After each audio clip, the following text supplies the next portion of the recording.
All right, so chapter 4, we're taking a look at 4.1 and 4.2. So as a combined lesson, if you have your textbooks open to 204, that's where we start. It's technically an estimating roots math lab.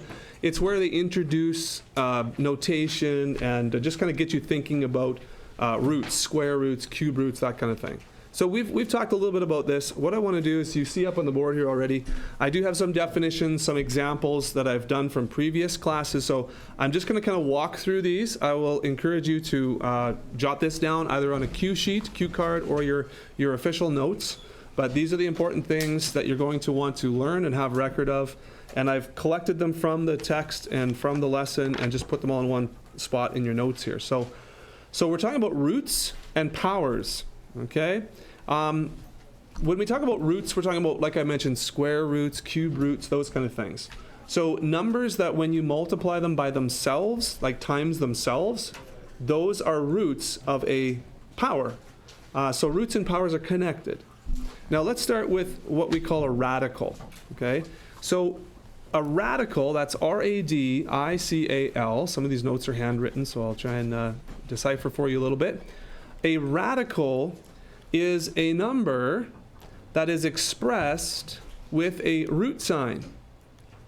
So this is what you'll see. You'll see a square root, or a cube root, or a fourth root, or fifth root, or sixth root. It's a square root sign. So here is the most common root is a square root. And you just have something that looks like this. Now it's not a divided sign. It's not a divided by sign. It's a radical. It's a square root sign. And when we have root 5, that's how you say this, root 5. What we mean is, what is the square root of 5? Now we can do that on our calculators. So if you get your calculator out right now and you type in root 5, and you'll have to know how to do this on your calculator. Some calculators you have to push 5 and then the square root button. Most calculators, you'll type the square root function first and then put in 5. So let me show you. On my calculator here up on the screen, what I have to do is I have to put the root sign, the square root sign, and then I put 5, and then I hit equals, and this should be the number that you get. Okay? Now, some of your calculators will give you a little bit of a different answer there. And what I mean by a different answer, I don't mean like a different actual number answer. I mean it might actually show, a radical version of the answer. This is the decimal version. Most calculators will just give you a long decimal for a square root of a number that's not a perfect square. It'll be a decimal like this.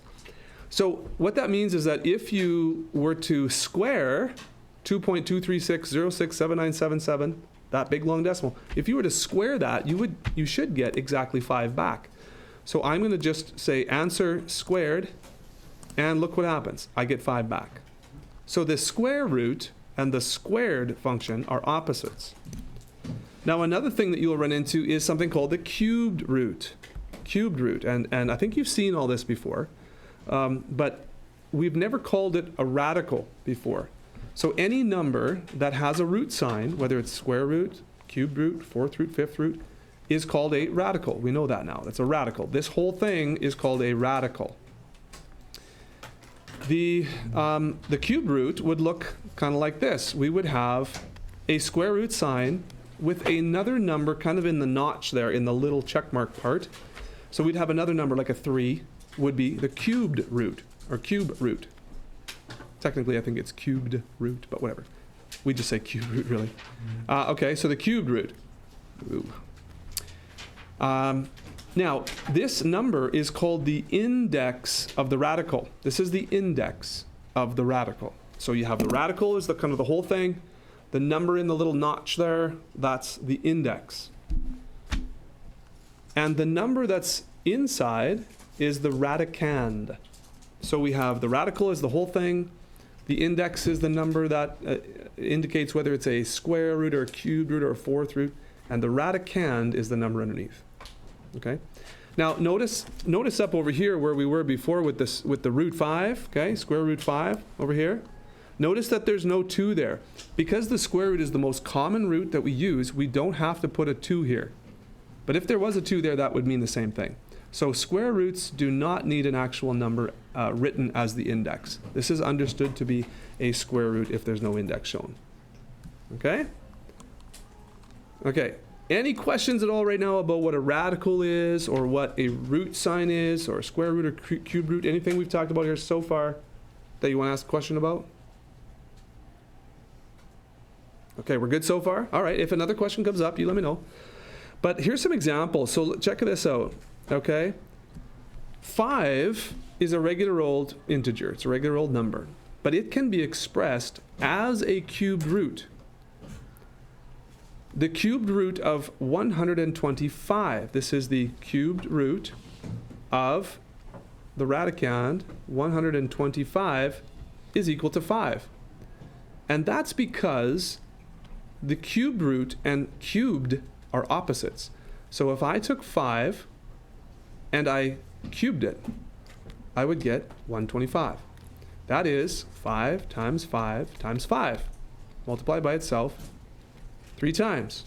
So if I took the cubed root of 125, the answer is just plain old 5. It is the root of that big number 125. And I think this was pretty obvious maybe before when we talked about square roots, right? The square root is the root of the square. It's the side length of the square. So you have a number times itself is the square. But you can do it with cubes as well. Now, check this out. This is a fourth root here. So I have a radical, and I have a 4 in the notch here as the index. The 4 is the index. So I'm talking about the fourth root of 625. Well, that answer is 5 because 5 to the power of 4 is 625. Okay? So we have a root 5. If it's a fourth root, then it's 5 times 5 times 5 times 5 4 times. So 5 is the fourth root of 625. Over here, 5 is the cubed root of 125 because there's 3 multiplied together to get 125. Here, there's 4 multiplied together to get 625. Okay?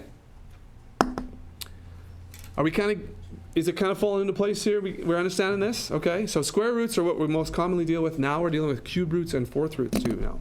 And we can go fifth root as well. Okay, how do we do this on our calculator? I'm curious. Are you? How do you do that on your calculator? Some of you might have a function like, it might look like this. It might look like x with a root there, okay? Does anyone have this button or function? Okay, some of you do. Awesome. Now, some of you that don't have this, you might have the function on your calculator that looks kind of like this. It may be x to the 1 over y. Some of you may have a button or function that looks like this, okay? What else could it be? I don't know. Those are the 2 common ones. I have. What do you have? Loot in just 2 boxes. Okay, yeah. Some of you have the kind of the right exam view, right view calculator. You could have something like this. Yep. Where you put in the number first, and then this function, and then the index first, then this function, and then the radicand second, and that'll give you the answer. Yeah, it's okay. That's another way. So on my calculator, this is what I have to do for cubed root. Okay, so I don't have any one of these functions on this fancy calculator. It's so fancy it doesn't have this function. But what I have to do is this. Cubed root, watch this. Cubed root is the same as the number to the power of 1 over 3. That's where this function comes from. So this is another way of writing. Let me see if I can highlight this. Cubed root is to the power of 1 over 3. And the square root, okay, is the same as the number to the power of 1/2. So you will see this. You could do it this way on your calculator too, which is, I believe, what I have to do. I think there's some fancy, actually, let me just think. Yeah, look there's some fancy math function here. Okay, I can do that. So I can put in, I could find the cube root by using this function right here, or I can put the fourth root in by typing 4 and then this function and then the number. Or, as I mentioned, if your calculator doesn't have any of that, let's quit. Let's see, 625 to the power of Now, if I wanted to find the fourth root, I would put 1 divided by 4. Look carefully at that. 625 to the power of 1 over 4 is the same as saying the fourth root of 625. And that should give me 5. Okay? 125 to the power of 1/3. 1 divided by 3. That should be the cubed root of 125. Hey, awesome. 25 to the power of 1/2. Oops, where's my bracket? That should be 5 as well. There's the square root of 25. Okay? So that's important to note. You can always use any kind of calculator to find any kind of root, as long as you write it as a fractional exponent, 1 over the index. Okay?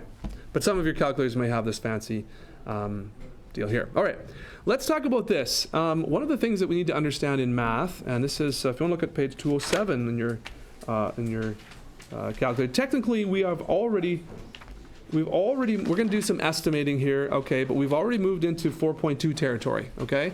I will talk about estimation coming up, that's kind of right now, but we've kind of moved into 4.2 territory. It's a bit of a mixed bag here. But the difference between exact values and approximate values, have I mentioned this before to you guys yet? Probably not yet. So irrational numbers would be numbers that cannot be expressed as a ratio or a fraction of integers. They're irrational because the decimals continue on forever. Now, root 5 is an example of an irrational number. Okay, this is called irrational, and we'll talk a little bit more about this maybe today or tomorrow.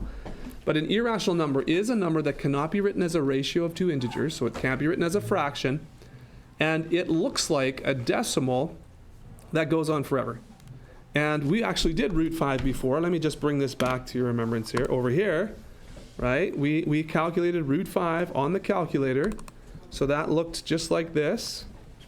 Okay, 2.23. Now, because the calculator screen can only show a certain number of digits, what you have to understand is that the digits, if we had a bigger screen or a different calculator, it would show us more decimal places, and it doesn't stop. This actually keeps going forever. The numbers keep trickling in forever. That's why it's called irrational.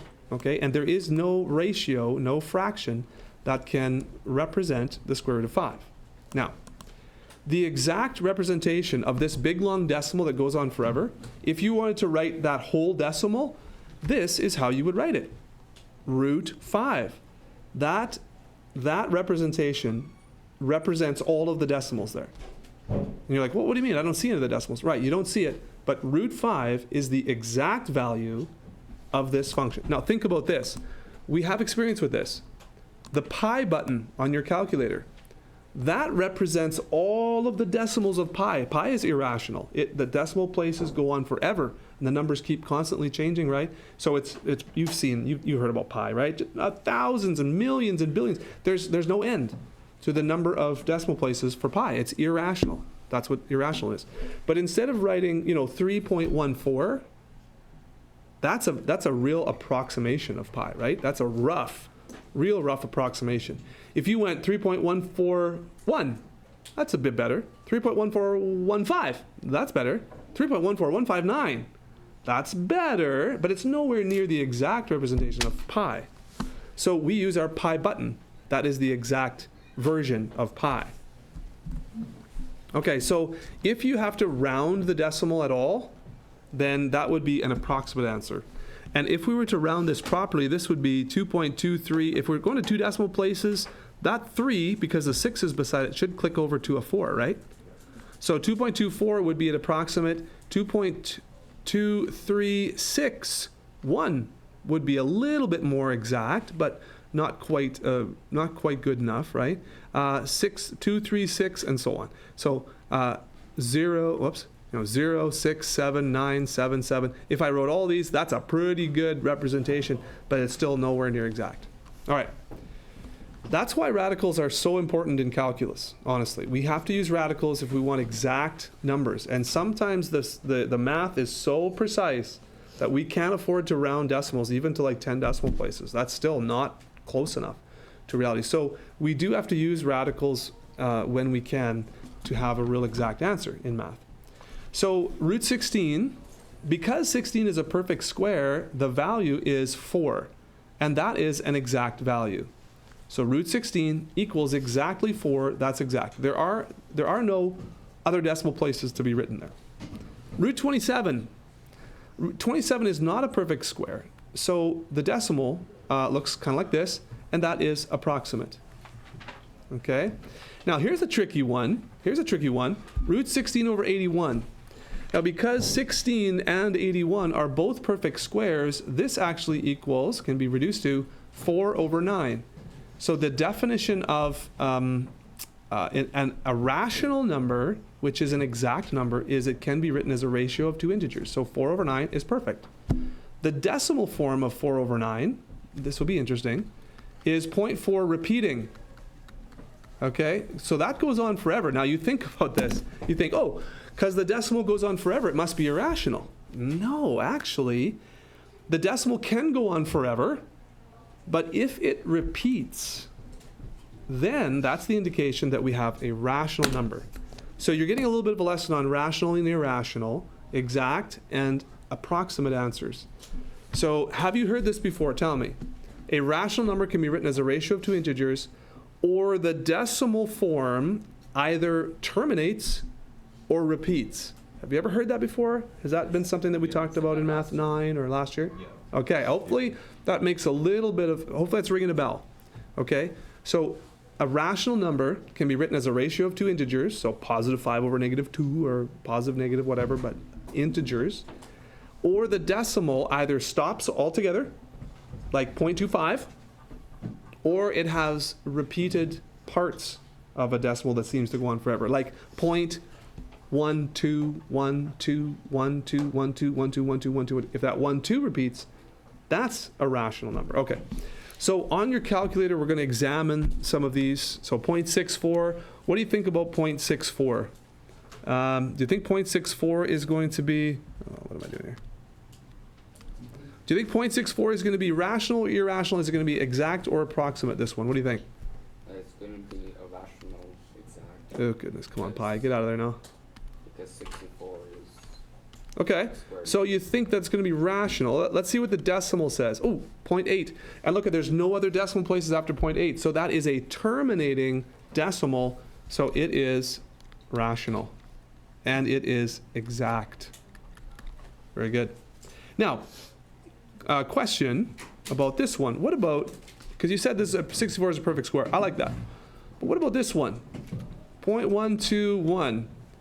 Okay, is that a perfect square? Is that an exact answer? Ooh, no. I thought 121 was a perfect square, though. Okay, so we don't have a perfect square root here. That's a decimal that terminates, because 11 times 11 is 121. But if you do 0.11 times 0.11, you get 0.0121. So you have to look carefully. If I do this, 0.0121, then that will be an exact answer or a rational number. Okay, so you have to check the decimals. Check the decimals. Cube roots. Now, cube roots are similar. Notice here that negatives are possible with cube roots. You can't take a square root of a negative number, but you can take the cube root of a negative number. Okay, so let's try this one on our calculators. I'm going to do the cube root, which I think, okay, I got to do 3, and then I got to do my fancy math function. Oh, no, I don't have to do 3. Okay, forget it, clear. So I'm going to go to my fancy math function. I see a cube root there. So cube root of negative 0.64. Okay, so let's see what happens there. It's possible to do, but it doesn't look like this repeats at all that we can see. And usually this is enough decimal places to see if it repeats. Okay. All right. Well, that's pretty close, but that's a perfect square, not a perfect cube, I guess. Hey? So what about this one? What about a cube root of 27? Let's do this one. Do you think that one's going to work? Yeah. Yes. Okay, what about cube root of negative 27? Is that one going to work? Yes. Yeah. Look at that, negative 3. Because negative 3 times negative 3 times negative 3 is negative 27. So the cube root of 27 is 3, and that's exact. And if this was a negative, then this would still work, and it would still be exact. All right. All right, now there is a piece I want to talk to you about. That is estimating square roots. Again, I think we did this in grade 9. I'm going to do this real quick. If you were asked to estimate a square root, which is important for you to know how to do, then let's say the root that we're trying to estimate is root 20, and you're not allowed to use your calculator, and I'm asking you, what is the estimation of that? What you would do is you would take a look at numbers less than 20, and you would take a look at what number less than 20 is the closest perfect square number. And in your mind, you would say, hey, 16 is the closest underneath 20, that's a perfect square. What's the next number above 20 that's a perfect square? And that's 25. And so this will help you estimate, because what you know is that root 16 is 4. And what you know is root 25 is 5. So guess what? Because 20 is between 16 and 25, that means that root 20 is between 4 and 5. So this is pretty close to 4.5, isn't it? Pretty close. We're 4 digits away here, we're 5 digits away here, so it may be 4.48 or whatever. Okay, let's give that a try. How did we do with approximating that? Well, square root 20 is 4.47. Okay, so that's pretty close. That's a good estimation. You can do the same thing for cube roots and fourth roots as well. For example, what is the cube root of 12? Whoops. What's the cube root of 12? If you were to estimate that, your thought process would be, hey, I know that 8 is a cube root, just under there. And what's the next one? 2, 3. It's 27. So the cube root of 27 is just above that. Now, 12 is a little bit closer to 8 than it is to 27. But this is 2, and this is 3. So we know that this is between 2 and 3. It's much closer, 12 is much closer to 8 than it is to 27. So you might say 2.3 or something. That might be your guess, and that would be reasonable. So what is the cube root of 12? Let's see. How did we do? 2.89. That's awesome. So that's pretty close to 2.3, approximately. All right. Okay, any questions about approximate, exact, or this estimation? Yeah, I see some thumbs up. Good. Okay. So that covers 4.1. I would like to continue the lesson here, though, into 4.2, as this is a combined lesson. So 4.2, let's talk about some more 4.2 stuff. Here's some notes I want you to take. All right, so we need to explore what natural numbers are, what rational numbers are, what integers are, and what irrational numbers are. So we've talked a little bit about rational and irrational already. Let's put some notes together to formalize this just a little bit. Okay, let me help you read this, because this is my handwriting. So natural numbers. You should know what natural numbers are. Anybody remember what natural numbers are? Well, I guess it's all up there, but natural numbers, counting numbers, numbers that you can count on your hands. So you can count 1. You can't count 1.5, really. You can count 1, 2, 3, 4, and so on. The whole numbers, could you count 0? Huh. No. This is, if you say this is 0, technically natural numbers don't include 0. Okay, but certainly not negative numbers. So like a negative numbers, I mean, it's like, how do you make your hand disappear? No, you can't do that. Or this is a negative one. Well, you could set that up in your mind, but natural numbers help us to remember by starting at 1, 2, 3, 4, 5, and so on. So these are counting numbers, the natural numbers. Integers, okay, are positive and negative natural numbers that also include 0. So integers would be like -2, -1, 0, 1, 2, and so on in both directions. Okay? So integers do not include fractions or irrational numbers. Okay? So not rational or not irrational numbers for sure. Rational numbers, integers are technically rational because you can write every integer as a ratio of 2 integers. Like 2 is 2 over 1. So that's rational.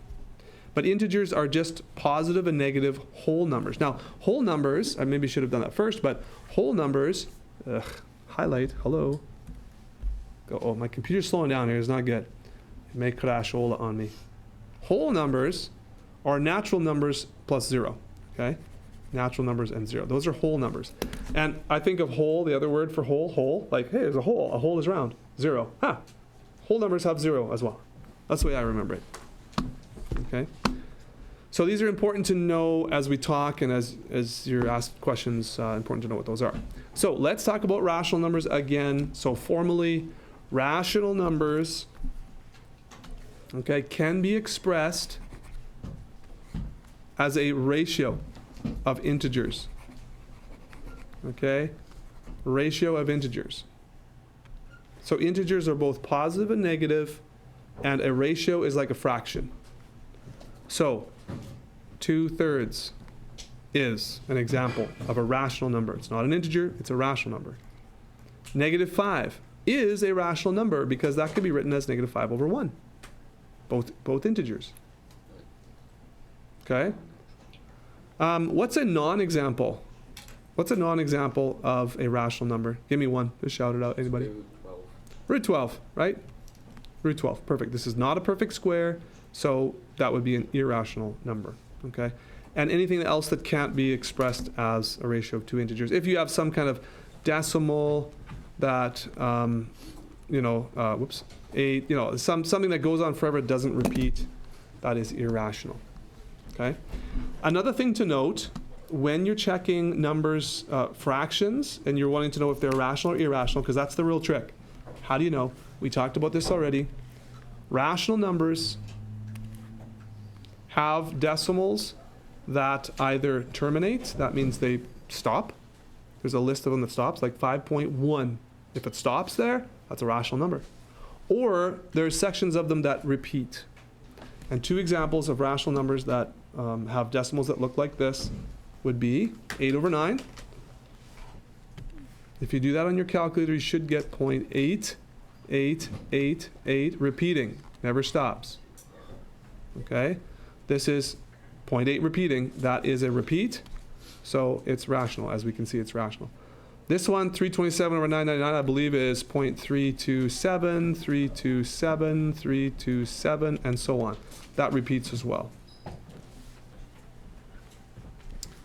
And 51/100, that's another obvious one. That would be 0.51. That's a terminating example. It terminates. The decimal stops. There's no other numbers after the 1. With me so far? Good? Okay. Have you heard this stuff before? This is a bit of a review, right? Okay, good. That's good. Reviews are always good. Hey, it's like, this is easy today. There's a lot of stuff we're reviewing, so you might have to brush up on a lot of different things. Okay, so let's talk about irrational numbers again. As I mentioned, they cannot be written as a ratio of integers. Cannot be written as a ratio of integers. I did give you some examples before. Here's some more. Root 20. Cube root 7. Those are examples of irrational numbers.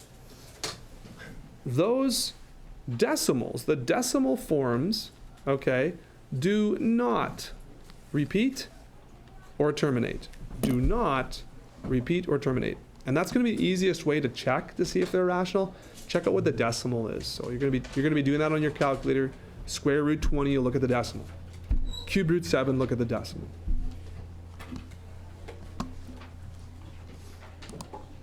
Oops. Okay. How are we doing so far? Good? Pretty easy? Okay. All right. So this question here, sort of the last one I have for you here. Which is larger? Which is rational? Okay. Well, the cube root of 13. Hello, computer. Is it going to go bye-bye? Processing. Loading. Not responding. Okay. What? Oh boy. Okay. So cube root of 13, well, we could actually estimate this. Okay, wait with the calculator, which is larger. Cube root 13, I know that cube root 8 is underneath that, and cube root 27, this is 2 cubed and 3 cubed.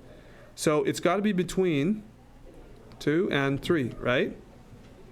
So this is clearly less than 3. Awesome. What about this one over here, root 9? Can that be simplified? What's the simplification of that? Yeah, it's 3. That equals 3. So which one is larger? You don't even know. You don't even need to know the exact value of cube root of 13. You know that it's between here somewhere, which is less than 3. So which is larger? Root 9 is larger. Okay? Which is rational? Well, this is rational. And let's find the value of cube root 13 now to see if we can figure this out. So my cube root function is here, cube root 13, and enter. Look at that. It's a decimal. It does not end. It fills up my entire screen with decimals. That's as many decimals I could possibly fit on this screen. And there's no repeating parts at all, or not 1 or 2 or 3 numbers that repeat. So irrational. Okay, which is irrational? This one is irrational. All right, tell me if you have any questions about that, or if there's anything that doesn't compute with you right now. Scanning the crowd. All right.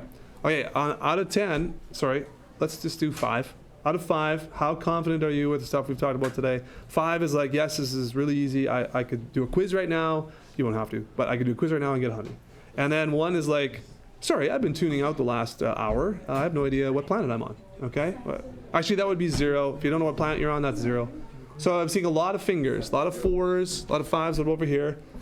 55. Oh, 10. 50. Okay, good. All right, it's super easy then. That's super great. All right, so let's go ahead and check out the assignment here. I'm going to go to MrMathWell.com. Do you guys know that website exists? Yes. Yeah. Hopefully it still exists when you're old and gray and you're watching this video again.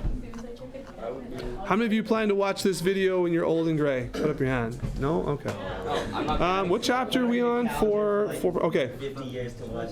Yeah, I will. All right. Yeah, it's like a time capsule here. Okay. All right. So yeah, you can watch this video and remember what you were doing in 2023. Okay. All right. So here's 4.1, 4.2. Maybe I'll zoom in just a tiny bit so you can see that. Wow. Where to go? Right there. Okay. There's your assignment. Please copy that down. 4.1, 4.2.